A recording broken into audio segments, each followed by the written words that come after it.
জয়গুরু বন্ধুরা। তো এখন সকাল 7:30 বাজে।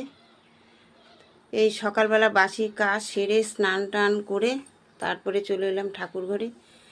এসে এই যে তোমরা দেখতেই পাচ্ছ, বাবা লোকনাথের পুজো কালকে হলো।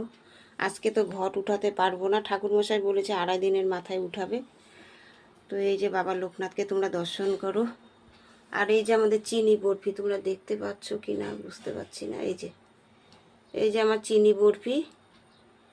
চিনি বরফিকেও জামা পরিয়ে দিয়েছি, প্রতিদিনই জামা পাল্টাই। আর এই আমার রাধা গোবিন্দ, আমার গুরুদেব। এখানে আছে আমার বজরংবলী, তারা মা, আর আমি মঙ্গলচণ্ডী করি, মঙ্গলচণ্ডী। আর এই যে ভোলেনাথ, তোমরা দেখতেই পেয়েছো।